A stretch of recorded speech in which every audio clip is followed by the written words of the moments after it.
이쯤 한 50년 전, 이쯤 되어지면 몇몇 집을 제외한 대부분의 집들은 가지고 있는 쌀이 동이 날 때입니다.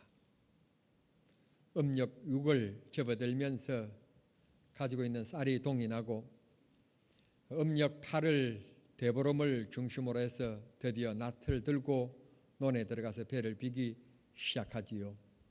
그 2달 동안이 참 어려운 시기였는데 그때 지금과 좀 다른 생활 방식이겠지만 시댁 식구들이 오신다 그러면 감자, 고구마, 보리밥을 먹다가도 시댁 식구들이 오니까 식사를 잘 대접할 욕심에 부잣집에 가서 쌀을 빌려옵니다.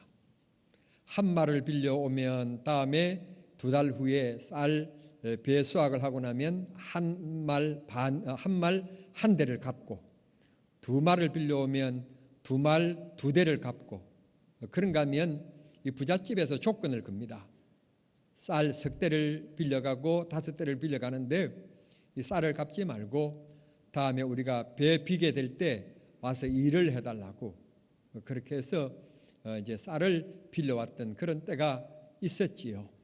이게 불과 한 50년 전의 일일 겁니다. 한 40년까지는 안 되지만 그 정도 됐을 때 이 나라가 그렇게 잘 사는 나라는 아니었습니다. 그렇게 가난했던 그런 때가 있었습니다.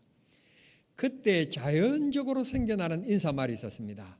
사람을 만나면 안녕하셨습니까? 그게 인사인데 그때 인사는 뭔가 하면 아침을 먹었느냐 묻는 게 인사였습니다. 저녁에 만나면 저녁을 먹었느냐고 묻는 게 인사였습니다. 그래서 어르신들을 뵈면 저녁 드셨습니까? 그게 인사였습니다. 어르신 안녕하셨습니까? 그게 인사인데 밥 먹었느냐 안 먹었느냐 확인하는 게 인사가 되어버렸습니다.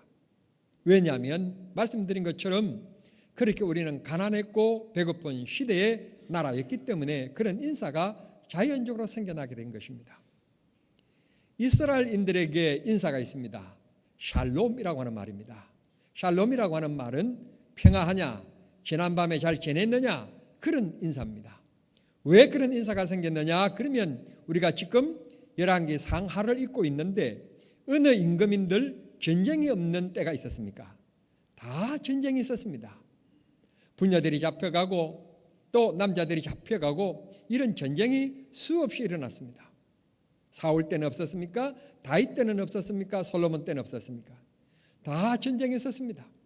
지금 우리가 읽고 있는 열왕기 하를 보면 이 아수르 왕이었던 사네립이 침범하려고 군인들을 데리고 오니까 우리가 싸워봐야 안 될 것 같으니까 아예 임금이 나가서 성전에 있는 기구들을 갖다 바치고 금, 대접 이런 기구들을 갖다 바치고 매년 조공을 바쳤더라 그렇게 말씀이 나옵니다. 그래서 전쟁이 끊임없이 있었습니다. 그래서 생겨난 인사말이 평안하냐 아무 일 없느냐 그렇게 묻는 말인 샬롬이라고 하는 인사가 지금도 이스라엘 백성들이 서로 만나면 이스라엘인들이 지금 만나면 서로 주고받는 인사 손을 들면서 샬롬 그렇게 인사를 하게 되는 것입니다. 그렇게 그 나라는 평화와 평안을 갈구했던 나라 그렇게 불안한 시대를 살아갔던 때였었습니다. 오늘 예수님께서 이런 말씀하십니다. 너가 누구를 만나든지 어느 집에 들어가든지 그 집의 평안을 위하여 기도하라. 이 말을 바꿔 얘기하면 너는 다른 사람을 축복하는 사람이 되어라. 할렐루야. 너는 남을 축복하는 사람이 되어라. 그렇게 말씀해 주시는 것입니다. 그 집의 빈평안이 그 사람이 받기에 합당하다면 그 집에 임할 것이고 그 사람이 평안을 받기에 합당하지 아니하면 그 빈평안이 너에게 돌아올 것이다. 이게 무슨 말씀입니까? 잘 살펴보면 심리적인 내용이 깊이 담겨져 있다고 하는 것을 우리는 깨달을 수 있게 되는 것입니다. 다시 말씀드리면 로마서 12장 19절과 20절에 보면 원수를 저주하지 말고 원수가 목마르거든 마실 것을 주고 줄이거든 먹을 것을 베풀어 주어라. 너는 악에게 지지 말고 선으로 악을 이기라. 그렇게 말씀해 주셨습니다. 그러니까 예수님께서 하시는 말씀이 남에게 너가 마음에 껄끄럽고 너가 마음에 싫고 그러더라도 너의 의무는 그 사람에게 축복하는 게 너의 의무다. 기독교인, 하나님의 자녀, 그리스도인들은 내 마음에 껄끄럽고 싫고 소위 말하는 원수 관계를 할지라도 축복하라는 것입니다. 저주하지 말고 축복하라. 하나님께서 저주하는 것은 알아서 하실 테니까 너가 그렇게 죄를 짓지 말아라. 그래서 내가 좋은 마음으로 빈 그 평안이 상대방도 좋은 감정으로 받아들일 마음이 되어 있으면 그 평안이 그 집에 그대로 임할 것이고, 내가 그 집에 가서 좋은 말을 하고 좋은 축복을 그리고 평안을 그렇게 기도했는데 그 사람이 나를 보고 흘기는 눈, 성경에 보면 흘기는 눈이라고 그랬거든요. 싫어하는 사람, 원수, 흘기는 눈을 가지고 있거나 나에게 삐죽삐죽하거나 그러면 내가 빈 평안이 그 집에 임할 것이 아니라 그렇게 내가 기도한 나에게로 돌아온다는 거예요.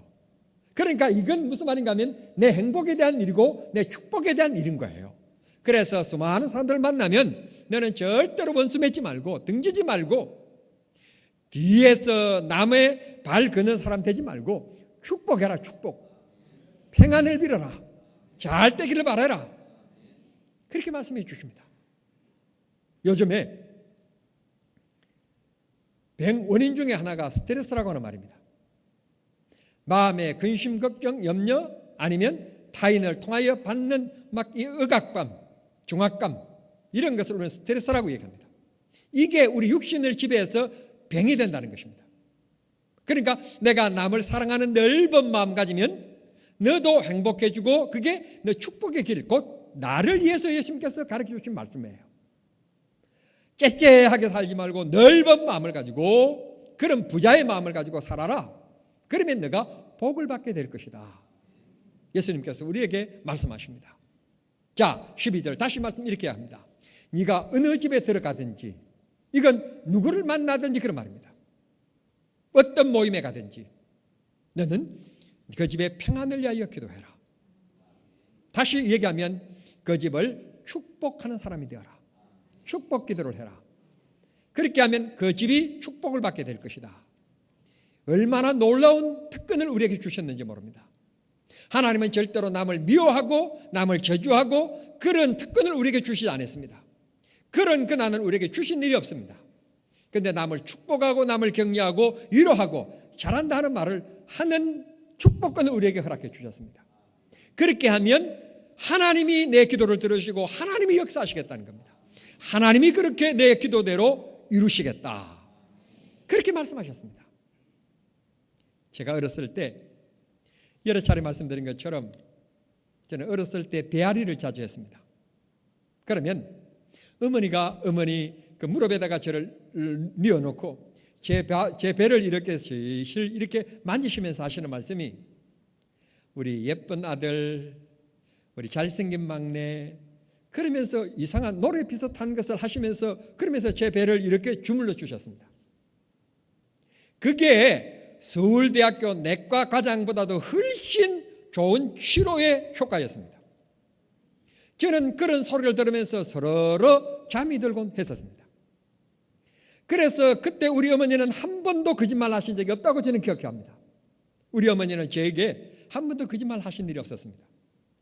그래서 제 어머니 말씀이 진실로 저는 믿었기 때문에 우리 어머니가 하시는 말씀이 잘생긴 우리 아들, 잘생긴 예쁜 우리 막내, 그래서 나는 진짜 잘생긴 줄 알았습니다. 지금까지도 그런 왕자병에 걸려 있습니다. 그런데 오늘 3여전도의 헌신예배라고 그래서 내가 이 헌신예배를 준비하면서 어떻게 준비할까 이렇게 저렇게 하다가 그래도 머리라도 좀 이발하자. 그래서 어제 오후 늦게 가서 부랴부랴 이발을 했습니다.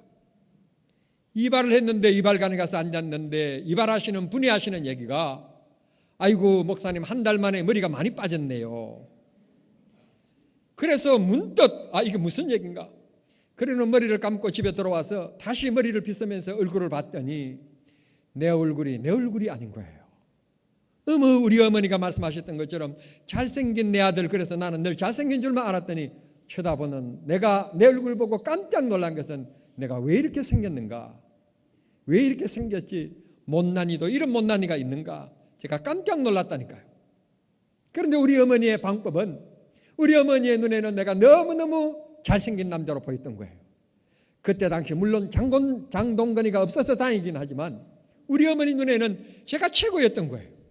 그게 배 아픈 저에게 놀라운 처방이었어요.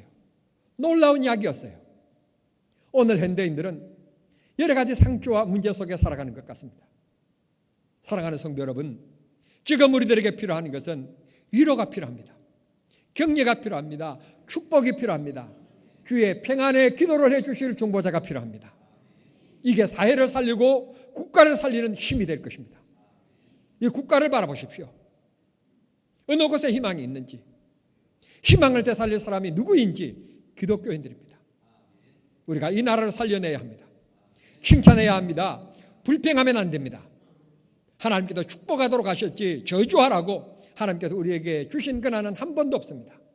우리가 축복하면 이 나라가 잘 될 줄 믿습니다. 하나님께서 선하고 아름답게 인도해 주실 줄을 믿습니다. 이스라엘 침공, 전쟁 많이 받던 나라입니다. 늘 짓밟힌 나라였습니다. 그런데 여러분 지도를 펴놓고 보십시오. 중동 지방에 이스라엘이라고 하는 나라가 아주 조그마한 제일 작은 나라입니다. 그러면서도 중동을 넘어서서 그 유럽에 이르기까지 이스라엘을 무시할 수 없는 영향력이 가장 큰 나라, 그 나라가 바로 이스라엘입니다. 이스라엘은 늘 전쟁으로 늘 괴롭힘을 당했지만 그들이 전쟁을 당할 때, 어려움을 당할 때 그들이 하는 행동 하나가 있었습니다. 배부르고 평안할 때는 하나님 없이 우상 숭배하고 세상에 빠져 취하여 살았지만 어려움이 있고 전쟁이 있을 때마다 그들이 하는 일은 하나님 앞에 무릎을 꿇고 회개했습니다. 하나님 앞에 기도했습니다. 그때 하나님은 이스라엘을 회복시켜 주셨고 하나님은 짓밟힌 것 배로 갚아주셨고 잘 되게 하셨으며 국력이 신장되게 하셨습니다. 그래서 오늘 이스라엘이 조그마한 나라지만 여러분 세계를 지배할 만큼 멋있는 나라, 뉴욕 경제시장에 주식시장에 절반 이상의 유대인인 만큼 경제적인 돈줄을 쥐고 있는 민족 유대인 이스라엘인 것입니다.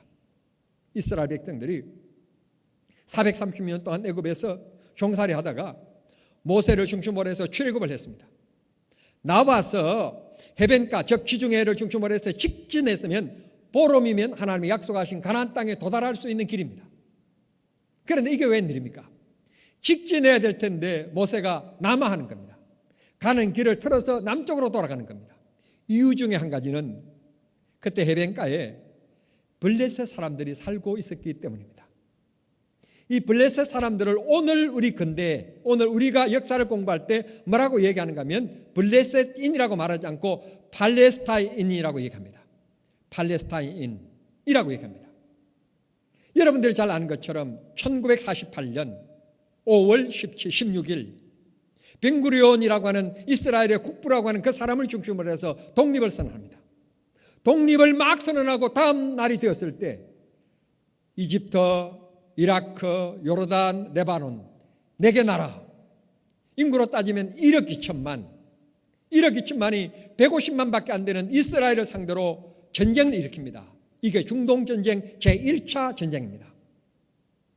여러분 어제 독립선언한 나라가 다음날 전쟁이 일어났는데 그것도 터줏대감이고 국방력을 가지고 있고 든든하고 1억 2천의 엄청난 재력을 가지고 있는 나라들인데 이 나라하고 전쟁 게임이 안 되는 건 아니겠습니까? 게임. 전쟁이 안 되는 겁니다. 그런데 어떻게 될게요? 여러분들이 아시는 것처럼 제1차 이 중동 전쟁에서 이스라엘이 대성을 합니다.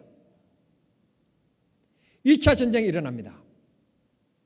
2차 전쟁은 홍해를 지나가는 그 해협을 이집트가 막아버립니다. 그게 세상의 해상로인데 그걸 봉쇄하니까 다시 영국의 지원을 받아서 이스라엘의 제2차 전쟁에 바로 끼어들게 됩니다. 그런데 놀랍게 며칠 만에 전쟁이 끝날게요. 여러분 흔히 기억하고 있는 제2차 중동 전쟁을 우리가 6.1 전쟁이라고 얘기합니다. 6일 만에 끝내버렸습니다. 6일 만에 끝내버리면서 바로 이집트의 비행장이 건설되어 있는 시나이 반도 그걸 소나기에 딱 집어넣습니다. 그것뿐입니까? 서한지구, 그 다음에 가자지구, 다 손했다. 이스라엘이 다 손아귀에 다 쥐어버립니다. 영토들을 확장하는데 팔레스타인들이 지배하고 있는 그 땅 80%를 이스라엘이 다 손에 거머쥐게 되는 겁니다. 2차, 4차까지 물론 전쟁이 일어납니다만 할 때마다 이스라엘이 패한 적이 없었습니다. 늘 전쟁에서 이겼고 그들은 영토를 넓혀갔습니다. 그러다가 1970년대에 이르러서 이집트의 대통령이었던 사다트 대통령이 이스라엘에 제안을 합니다. 우리 적대 관계를 내려놓고 평화조약을 맺자. 그래서 이스라엘은 평화조약을 맺으면서 평화를 유지하기 위해서 나라의 안정을 도모하기 위해서 그들에게 빼앗은 시나이 반도를 돌려줍니다. 영토를 돌려줄 만큼 그들은 평화를 갈구하는 민족입니다.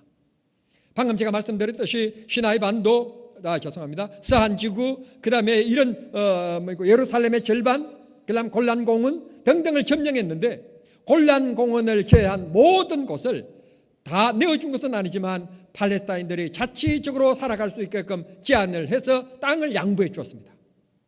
골란 공원에는 이스라엘의 전투기가 떠고내리는 비행장이 있고 핵무기가 있는 지역이기 때문에 그것은 양보하지 않았지만 그 외에 서한 지구, 가자 지구, 다 예루살렘 다 절반씩을 이 팔레스타인들이 살아갈 수 있게끔 다 영토를 내줍니다. 영토를.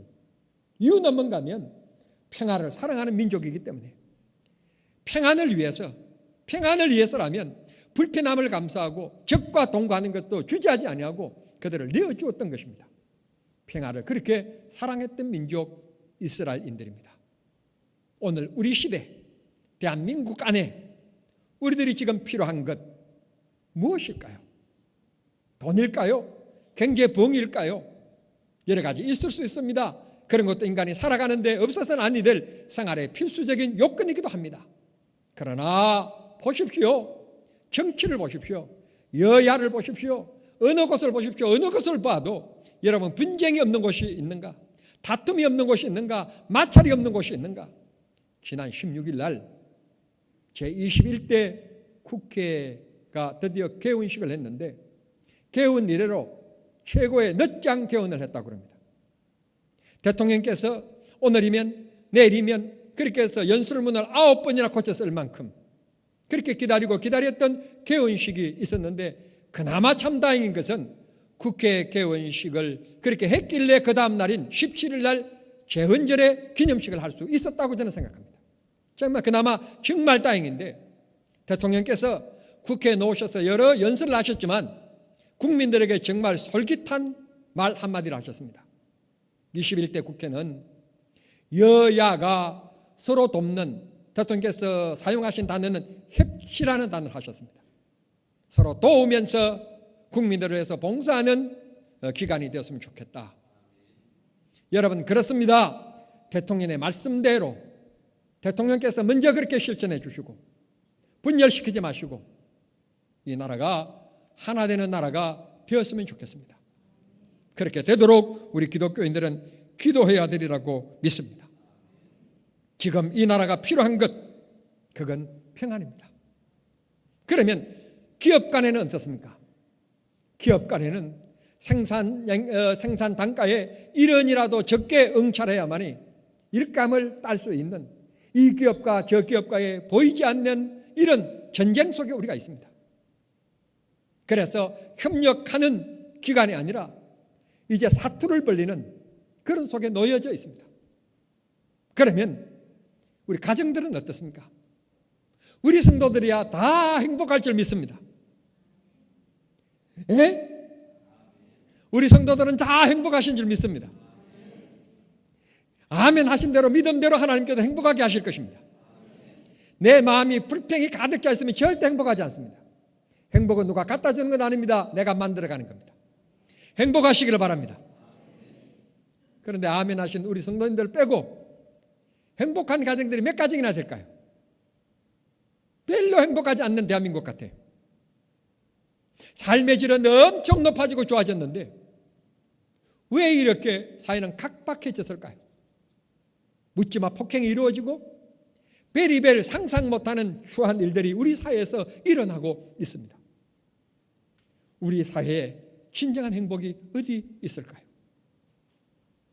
하나님께서 정말 우리 가정들에게 주께서 귀한 평화를 주셔야 되겠는데, 그건 남편인 내가 아내를 존중히 여기고 아내인 내가 남편을 존중히 여길 때, 서로 평안을 빌 때, 서로 격려할 때, 서로 높여줄 때, 서로 인격적으로 인정해 줄 때, 그때 아멘 안 하니까 무슨 말을 더 해야 아멘 하는지, 좌우간 스스로 높여주게 될 때, 서로 섬겨줄 때, 여보 허리 아픈데 설거지는 오늘 내가 할게, 여보 방 청소는 오늘 내가 할게, 서로 섬겨줄 때 가정에 평화가 이루어지리라고 생각합니다. 가부장적인 생각 가지고 여자의 목소리가 집안에서 커지면 안 된다고, 재수 없다고, 이런 사고방식 가지고는, 그런 사고방식 가지고는 왜 결혼을 했나 말이에요. 우리가 서로 사랑하기 위해서 결혼했다면 죽을 때까지 서로 사랑해야지. 참 힘드신가 봐요. 많이 힘드신가 본데. 서로 사랑해야지. 정말 이 시대에 여러분의 남편도 많이 지쳐 있고 여러분의 아내도 많이 지쳐 있습니다. 장로님들도 교회 일에 많이 지쳐 있고, 목사는 목사 나름대로 이 코로나 사태에 심적으로 많이 지쳐 있습니다. 우리에게 서로 필요한 것, 격려하는 겁니다. 위로해 주는 겁니다. 축복해 주는 겁니다. 서로 평안을 구해 주는 것입니다. 나라를 살리고 우리 가정을 살리고 교회를 살리는 길, 경제 부흥이 아닙니다. 우리 서로 인정해 주고 사랑하고 격려하는 것입니다. 이 귀한 역사가 우리 모두에게 있어줄 수 있게 되기를 바랍니다. 예수님께서 너가 어느 집에 들어가든지 그 집이 평안하기를 위하여 기도하라. 그 집이 하나님의 축복이 임하기를 기도해라. 그렇게 말씀해 주셨습니다. 이게 우리 기독교인의 생활입니다. 우리 기독교인들은 무엇이 잘 되고 못 되고 그런 재판관으로 세운 것 아닙니다. 그런 검사로 세운 것 아닙니다. 축복해 주는 사랑의 사람으로 하나님께서 우리를 부르셨고 그렇게 세우셨습니다. 그러면 우리가 어느 곳에 가든지 기독교인의 생활은 위로하는 것이고 축복하는 일이고 격려하는 일임을 꼭 기억하시길 바랍니다. 제가 이스라엘의 역사, 또 짧게 근대사에 대한 얘기를 했습니다. 전쟁에 늘 치는 나라이기 때문에 이 나라에는 필요한 것이 평화였습니다. 평안이었습니다. 그래서 인사말이 샬롬이 되었다고 말씀드렸습니다.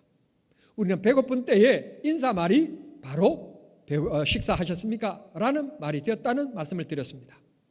오늘 우리 삶에 지쳐있는 우리들에게 필요한 말은 잘한다, 최고다, 귀하다, 당신은 꼭 필요한 사람이다, 소중한 사람이다, 당신은 하나님의 사랑받기 위하여 태어난 사람이다, 그 사랑 지금도 받고 있다, 사람의 관심은 못 받는지 모르지만 하나님은 당신에게 최대의 관심을 가지고 계신다, 격려하는 일들입니다.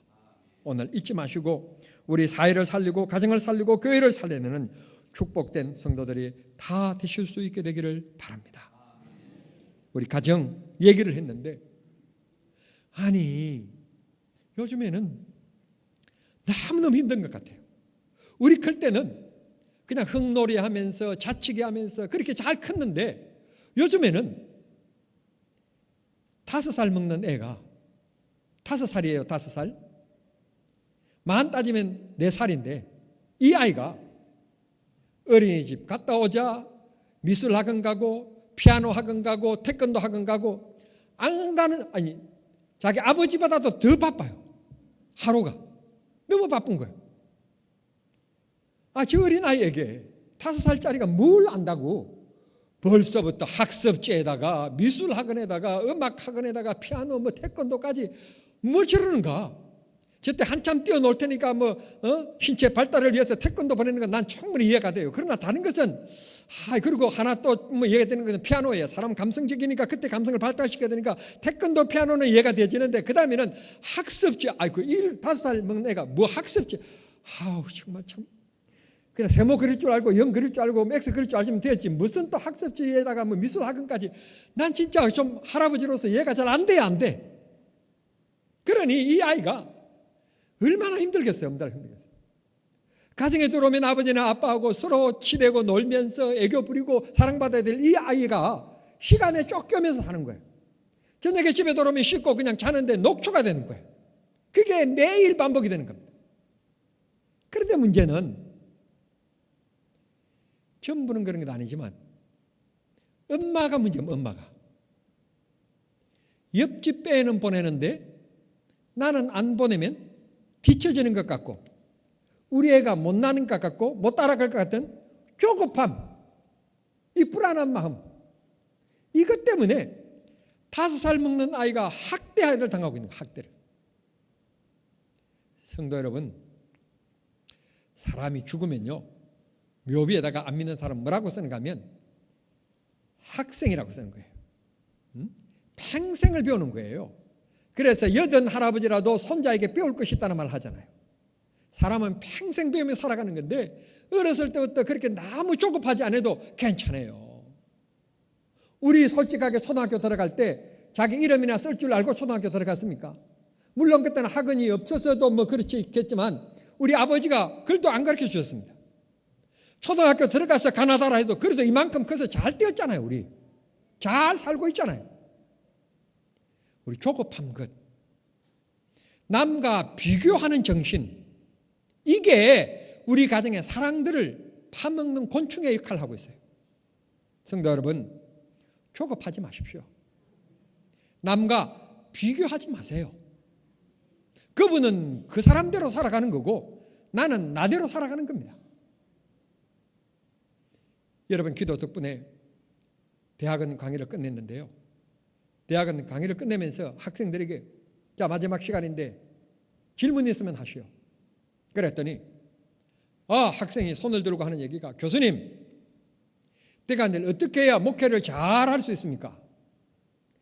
내가 그걸 알면 벌써 잘 됐지. 성도 여러분, 목회 잘하는 걸 누가 잘한다고 해서 그 사람한테 가서 배워. 여러분, 오정행 목사님이 잘한다. 그럼 오정행 목사님한테 배워오십시오. 100% 성공할 것 같습니까? 아닙니다. 하나님은 그 사람은 그렇게 쓰시는 것이고 이 사람은 이렇게 쓰시고 그때마다 하나님이 각각 100사람이면 100사람대로 다 나름대로 다르게 쓰시는 것이지 똑같은 사람, 똑같이 사시는 사람은 없어요. 매 순간 하나님 앞에 최선을 다하고 진실되게 살면 교회가 크든지 적든지 주님께 인정받으면 되는 거지. 주여 주여 주의 이름으로 내가 선지한 노릇하고 귀신을 쫓아내며 기적을 베풀고 주님 저를 모른단 말입니까? 내가 너를 도무지 모른다. 이 교회에서 수만 명을 모아놓고 설교를 하고 엄청난 큰 교회를 이뤘듯 주님께 인정받지 못하면 헛된 것 아닙니까? 헛된 것. 우리 모두 남과 비교하지 말고 주어진 삶에 감사하며 열심히 살아가는 겁니다. 주어진 삶 속에 내 아내를 사랑하고 내 가정을 소중히 여기면서 살아가는 것입니다. 그게 행복이고 그게 축복입니다. 마지막으로 코로나 바이러스 확진자가 교회에서 같이 예배를 했대요. 예배를 한 그날 그 교회 성도들 모인 숫자가 9,000명이었답니다. 우리 교회보다도 조금 더 큰 9,000명의 성도들이 모여서 예배했으니까 여러분이 앉아있는 간격보다도 더 아마 다다닥 붙었을 거예요. 9,000명이 예배했는데 그곳에 확진자가 있었대요. 그런데 한 명도 감염이 안 됐대. 이유는 마스크를 벗지 않았고 접촉이 없었기 때문에. 마스크 하나만 잘 써도 확진자가 있어도 걸릴 수 있는 확률이 훨씬 줄어든다는 거예요. 염려할 거 없어요. 우리 교회는 철저히 방역하고 있어요. 하나님이 우리를 도우실 것이고 보호해 주실 것입니다. 이 한 주간 힘들고 어려운 이 사회 속에, 가정 속에, 직장 속에 여러분들이 예쁜 장미꽃처럼 그런 역할을 잘 하셔서 향기롭게 그리스도의 품성을 여러분 영향력을 미치면서 살아가는 축복된 성도들이 되시고 여러분의 가정은 행복하고 웃음이 있는 복된 역사가 있게 되기를 우리 주님 이름으로 축원합니다. 기도하겠습니다. 사랑하신 하나님 감사합니다. 저희들로 하여금 축복의 사람으로 세워주시니 감사합니다. 누구를 만나든지 어떤 모임에 있든지 어떤 가정을 찾아가든지 우리는 감사하는 자, 축복하는 자, 평안을 비는 자가 되게 해 주시옵소서. 우리가 비는 평안 우리에게 돌아올 것이 아니라 비는 평안 그대로 그 사람에게 그 집에 그 사업장에 그대로 이루어지게 해 주시옵시고 주의 나라가 이 땅에 이루어지며 연약한 믿음이 큰 믿음으로 주님 앞에 영광 돌려드리는 온 성도들이 다 되게 해 주시옵시고 우리가 어느 곳에 있든지 하나님이 기뻐하시고 하나님이 쓰시는 축복의 사람으로 살아가게 해 주시옵소서. 나를 만나는 많은 사람들이 위로를 받고 격려를 받고 축복을 받는 역사만 있어지게 해 주옵소서. 예수님의 이름으로 기도하옵나이다. 아멘.